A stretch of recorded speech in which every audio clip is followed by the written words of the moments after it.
Moving galvanometer कर रहे थे हम, मूविंग कॉइल गैल्वेनोमीटर।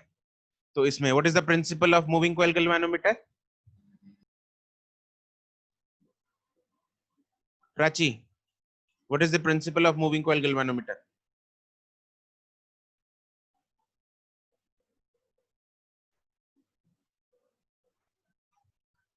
सर मैंने देखा तो था सुबह। You are not audible Prachi. Sir मैंने देखी हुई है वीडियो ऐसे तो। 1 मिनट। वीडियो देखी हुई है? हाँ मैंने लास्ट क्लास लगाई नहीं थी। लगाई नहीं थी? अच्छा, तुमने वीडियो देखी थी, याद है तुम्हें? हाँ, अम, नहीं याद है? यस। सिर्फ अब मैग्नेटिक, प्रिंसिपल नहीं, वर्किंग तो शायद पता है मेरे को कैसे थी। अच्छा चलो वर्किंग पूछ लेता हूँ। प्रिंसिपल क्या है? Yes, you are correct everyone. Current carrying coil placed in magnetic field experiences a और टॉर्क, राइट? अच्छा, तो this is the principle of MCG.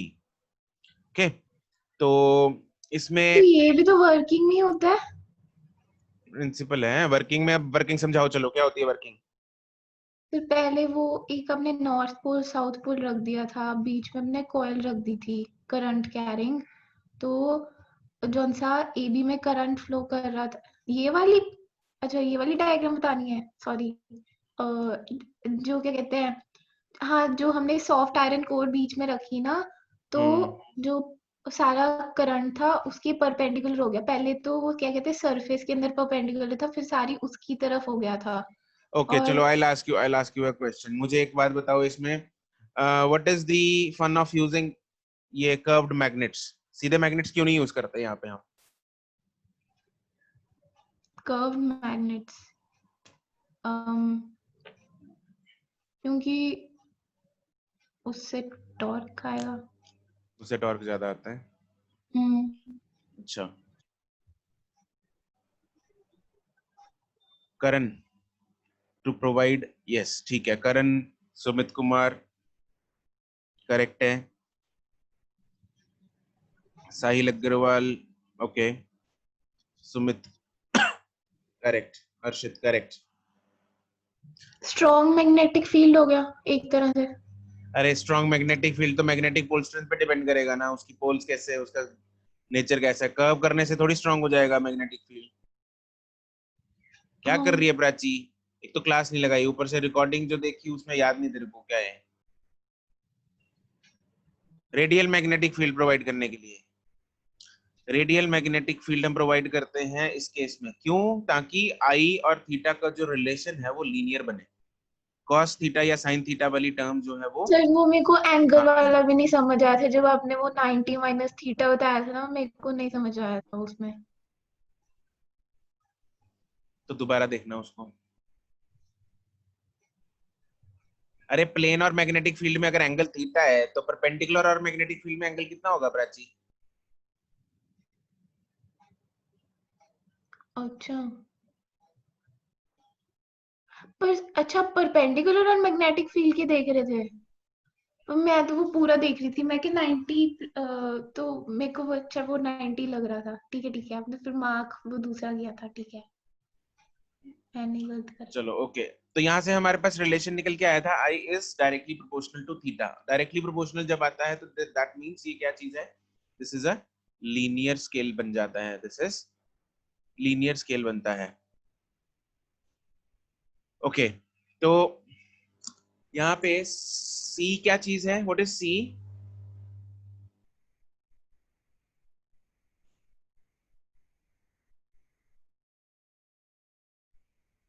C is a constant which is dependent on what? C is dependent on the, yes it is the material पे depend करता है बिल्कुल, ठीक है? तो ये मटेरियल पे डिपेंड करता है। ओके तो ये हमारे पास MCG है। अब इसमें आगे पॉइंट्स इसको कंटिन्यू करते हैं। लिखो, वर्किंग हमने उस दिन समझ ली थी, आज हम देखेंगे इसके दो important points which are generally asked in boards. First is, दो स्टार पॉइंट्स लिखेंगे। फर्स्ट है एडवांटेज ऑफ, जो उस दिन हमने डिस्कस तो कर लिया था, लिखा नहीं था अभी। Advantage of using radial magnetic field. Advantage of using radial magnetic field. तो रेडियल मैग्नेटिक फील्ड का उस दिन हमने एडवांटेज देखा था कि क्या होता है, to avoid the cos theta या sin थीटा वाली टर्म, है ना, ताकि टॉर्क जो है वो हमेशा मैक्सिमम आए, तो इसलिए sin थीटा वाली टर्म हमेशा 1 बन जाए और जो स्केल है, जो प्रोपोर्शनैलिटी है, वो लीनियर बन जाए करंट और थीटा में। हाँ कि ना? याद है सबको? ठीक है, तो इसमें लिखो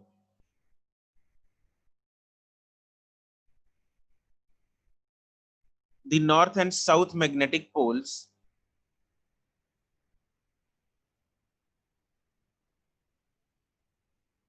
the north and south magnetic poles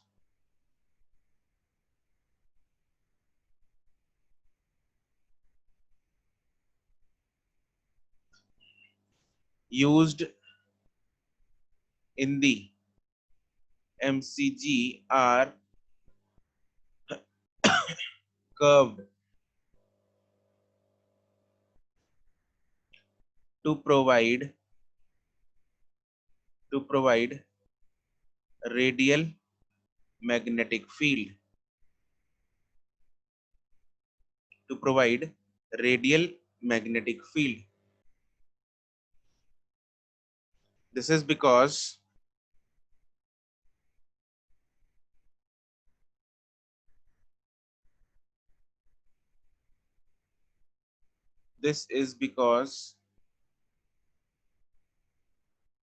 radial magnetic field is always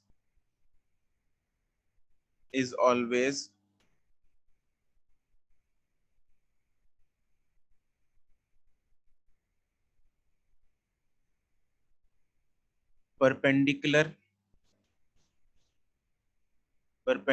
to the area vector of the coil, is always perpendicular to the area vector of the coil, and hence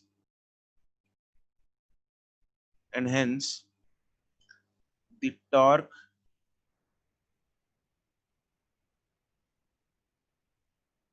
due to the magnetic field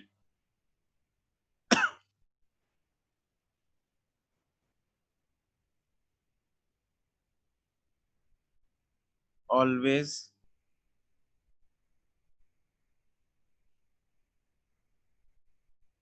due to magnetic field is always equal to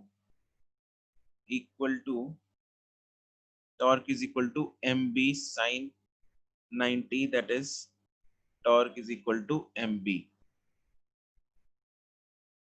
maximum. Hence the torque due to magnetic field is always equal to torque is equal to mb sine 90, that is mb, which is maximum.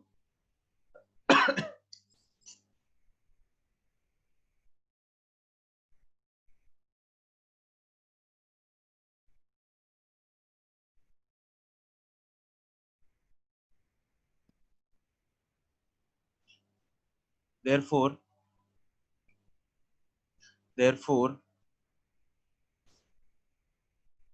a constant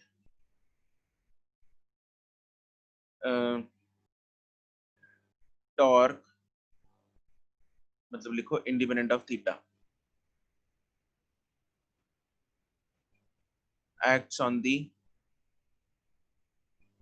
coil which removes the dependency of sin theta or cos theta, which removes the dependency of sin theta or cos theta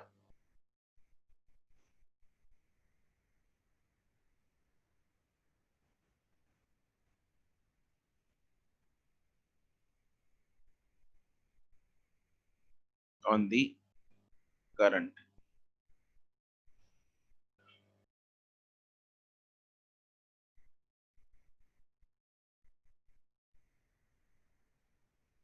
इसी में explanation में आगे लिख लेते हैं, if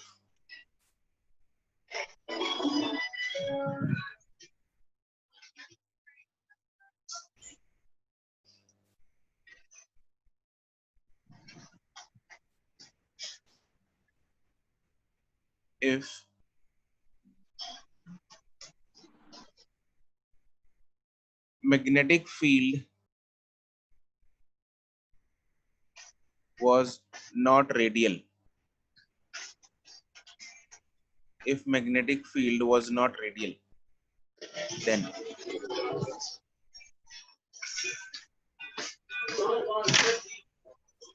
कृष तुम्हारे यहाँ से डिस्टरबेंस आ रही है।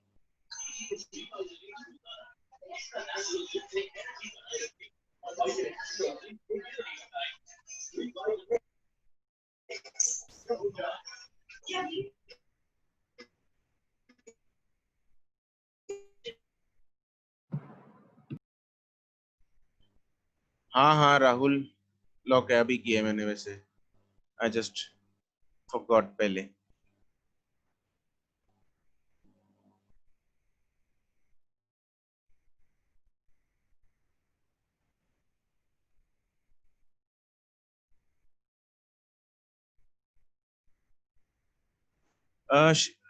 मैंने वेटिंग रूम एनेबल किया है, तो if anyone wants to join तो वो वेटिंग रूम में आएगा। I can't see Shirvi in waiting room.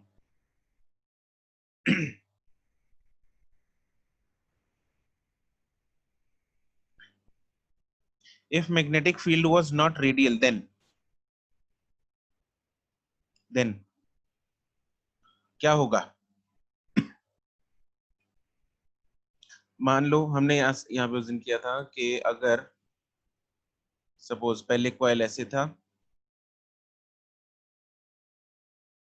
है ना, और नीडल उसकी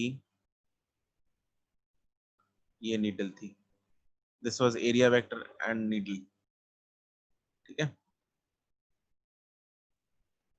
ओके, और मैग्नेटिक फील्ड की जो डायरेक्शन है वो थी कैसे? मैग्नेटिक फील्ड ऐसे था, this was magnetic field, this is coil. अब कॉइल को अगर थोड़ा सा घुमा देते हैं हम, if coil is shifted by an angle theta,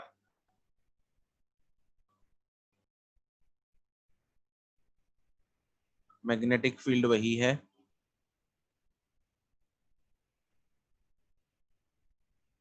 this is coil.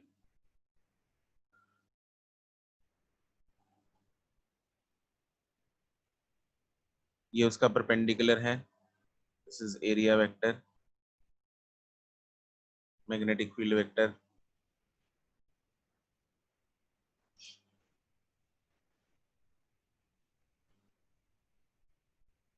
ठीक है,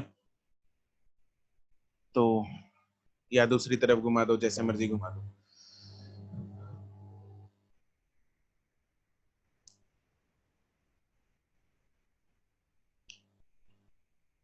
या फिर ऐसे घूमेगा नीचे की तरफ।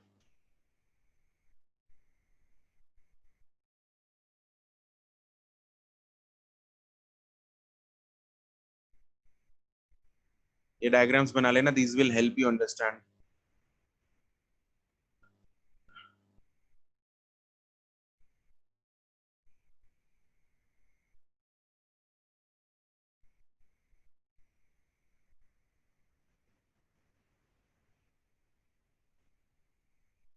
This is the area vector. Okay, तो अगर हमने थीटा यहाँ पे घुमाया है, इधर थीटा घुमाया है, तो इसमें एंगल जो बचा है दैट इज 90 माइनस थीटा, है ना। और ऊपर वाले डायग्राम में अगर हमने ये थीटा घुमाया है, तो इसमें एंगल जो बना है दैट इज 90 प्लस थीटा। तो दोनों ही केसेस में साइन चाहे 90 माइनस थीटा ले लो, चाहे साइन 90 प्लस थीटा ले लो, वहां पे क्या आ जाएगा? कॉस थीटा आ जाएगा, ठीक है। तो वो कॉस थीटा क्या बनेगा? therefore the expression of torque at equilibrium will be, तो टॉर्क कितना बन जाएगा वहां पे इक्विलिब्रियम के टाइम पे?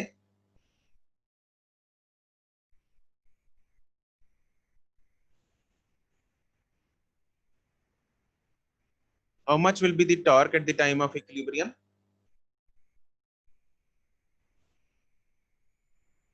Sumit Kumar, correct. Correct. The torque due to magnetic field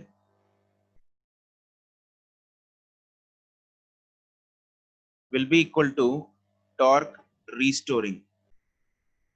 Will be equal to torque restoring. And torque due to magnetic field will be mb sin of मान लो 90 minus theta हम use करते हैं, which will be equal to torque theta. ठीक है, तो m को हम लिख दें I into a into b cos theta is equal to torque theta. तो मेरे पास जो I का, ये n भी आएगा साथ में, तो I का जो एक्सप्रेशन बनेगा that will be, sorry, this is c theta.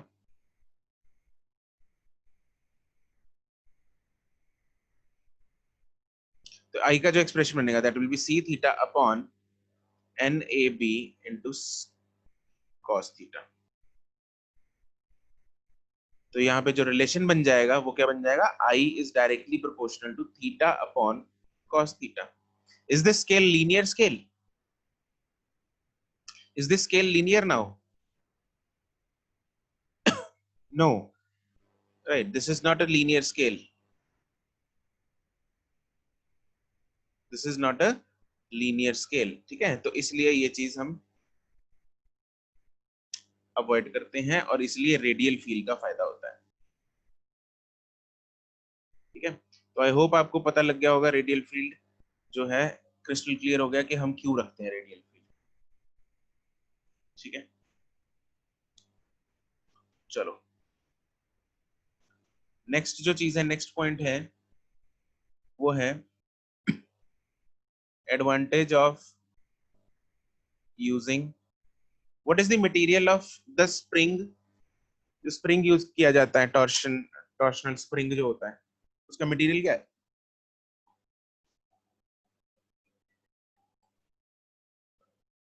हाँ बबलीन.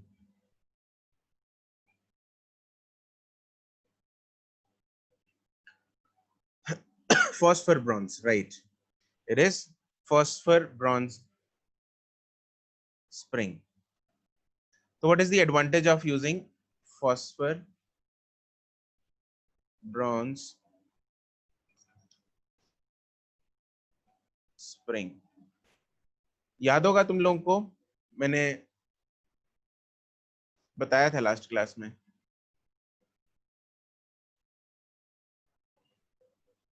हाँ सुमित, याद है? ये लो, नोट कर लो फटाफट. फॉस्फर ब्रॉन्ज जो स्प्रिंग है उसका जो यंग्स मॉडुलस है that is high, right Arshit? Young's modulus जो है वो हाई होता है. तो यंग्स मॉडुलस अगर हाई होगा किसी मटेरियल का तो उसको एलोंगेट करना आसान होगा या मुश्किल होगा?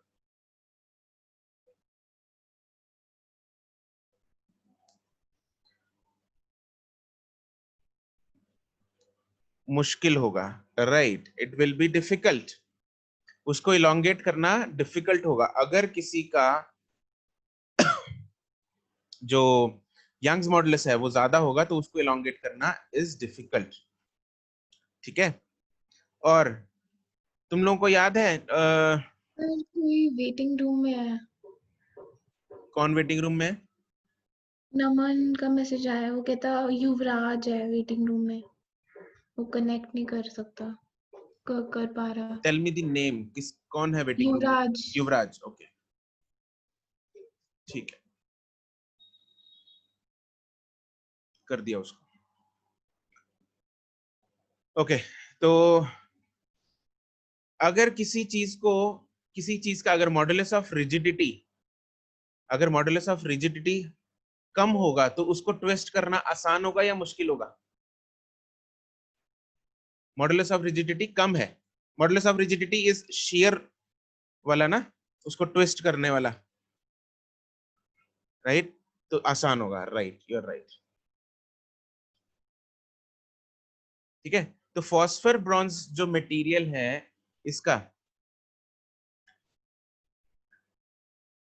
it has high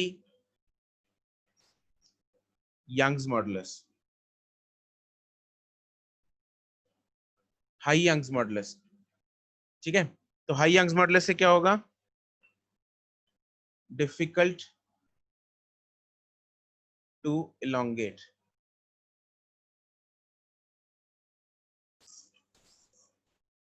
and low modulus of rigidity। Modulus of rigidity का वो क्या थी, सिंबल क्या था,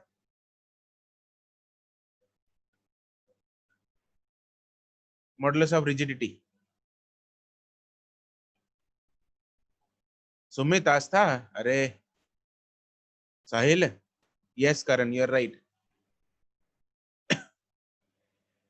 भूल गए, eta, modulus of rigidity is eta, it is easy to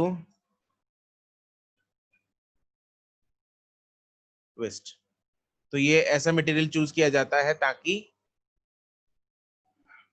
this is eta, modulus of rigidity is eta and Young's modulus is Y. तो ऐसा मटेरियल चूज किया जाता है ताकि वो इजीली ट्विस्ट हो जाए लेकिन एलोंगेट ना हो, अगर एलोंगेट हो जाएगा तो खराब हो जाएगा।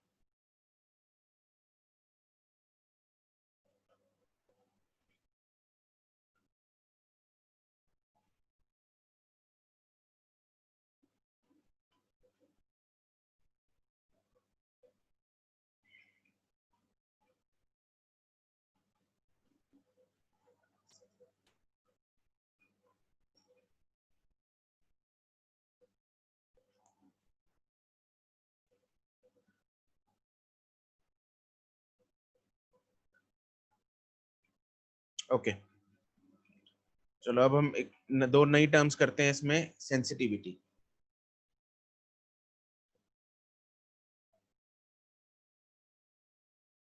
ठीक है। समवन चेक के Yashika is in waiting room, confirm करो उसे।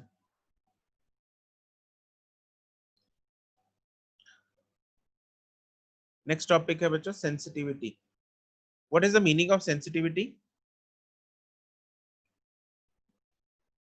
सेंसिटिविटी का मतलब क्या होता है? What is the general meaning of sensitivity of an instrument, जैसे पोटेंशियोमीटर का किया था। हाँ, Sumit Kumar, you are right. Sumit Kumar कहता है सेंसिटिविटी का मतलब है रोना, जो ज्यादा रोएगा वो ज्यादा सेंसिटिव है। ठीक है, उसका आउटपुट ज्यादा दिखेगा।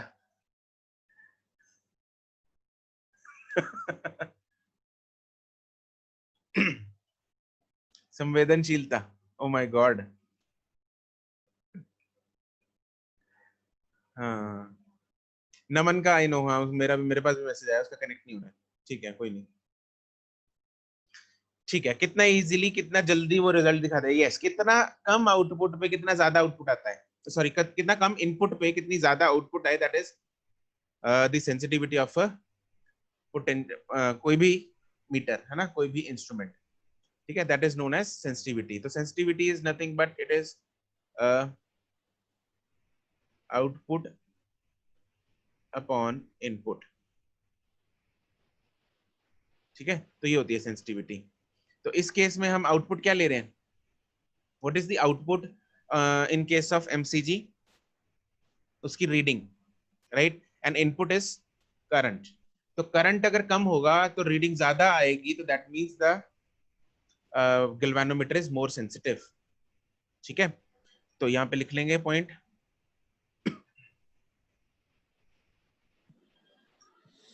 इसके दो टाइप्स हैं, टाइप्स में लिखते हैं उसको। फर्स्ट है करंट सेंसिटिविटी,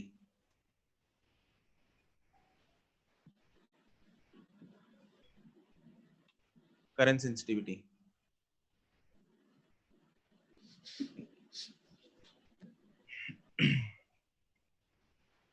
इसमें लिखो करंट सेंसिटिविटी में,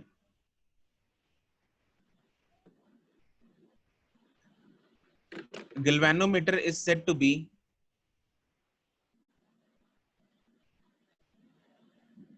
a galvanometer is said to be more sensitive.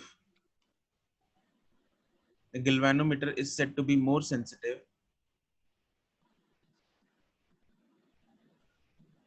if it gives large output deflection. If it gives high या large output deflection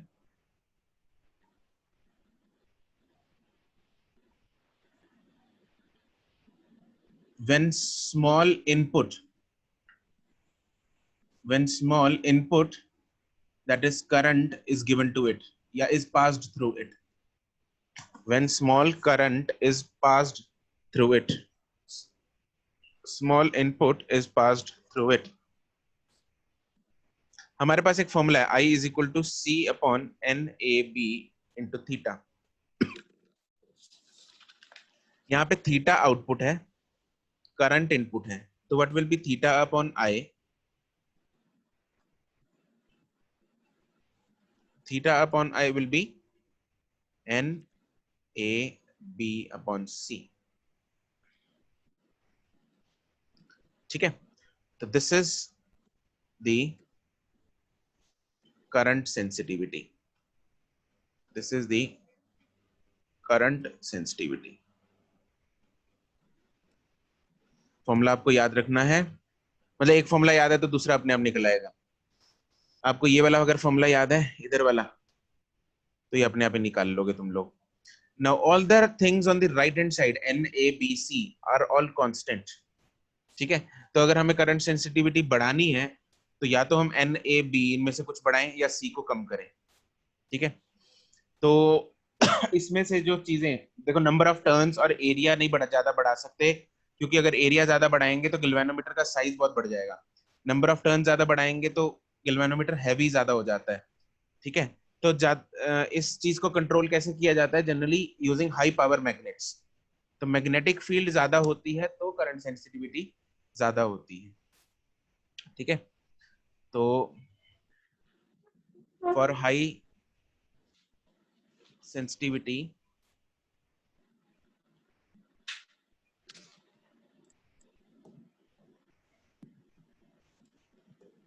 NAB should be high and C should be low. But amongst this,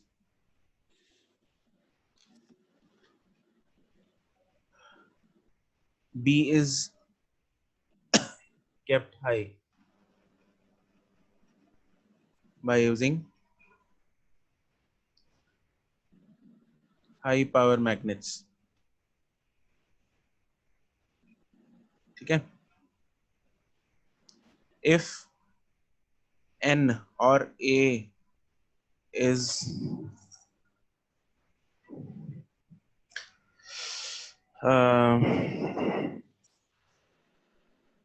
if N or A is increased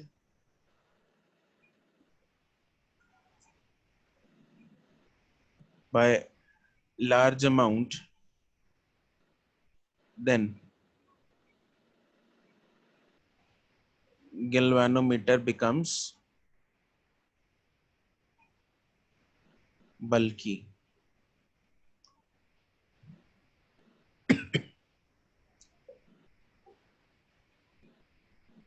ठीक है, तो इन सब का एक सही combination रखा जाता है NABC का. ठीक है, okay. The next is voltage sensitivity.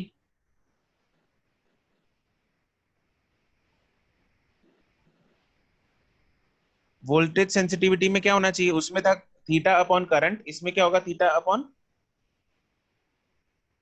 Voltage, right. ठीक है, तो ये क्या होगी? This will be theta upon V. तो इसको हम ये भी लिख सकते हैं theta upon I into G, where G is the galvanometer resistance. Resistance of galvanometer. Theta upon I की वैल्यू है NAB अपॉन C. और एक G साथ में आ गया।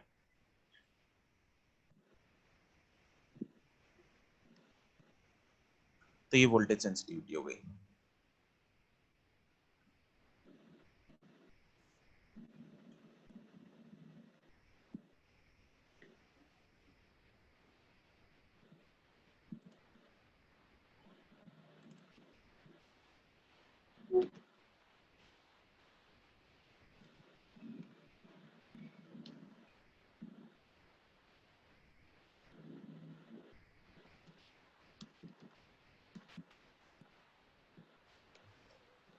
ठीक है, तो बाकी तो चीजें ऊपर वाली हैं, बाकी G रह गया। तो सेंसिटिविटी हाई रखने के लिए जो G की वैल्यू है वो कम होनी चाहिए। ठीक है, तो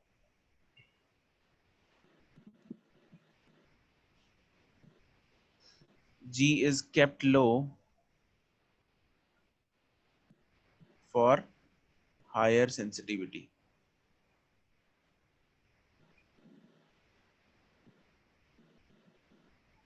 ठीक है, rest of the things are repeat जो पॉइंट 1 में हमने लिखी है, तो सेम है, तो we are not writing it again. Done? Any doubt till now?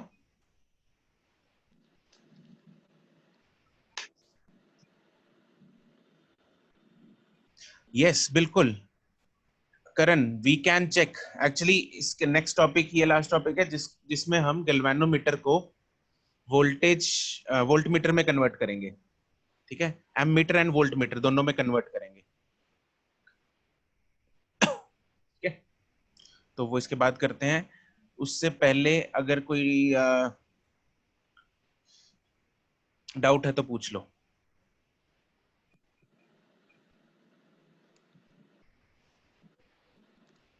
Okay,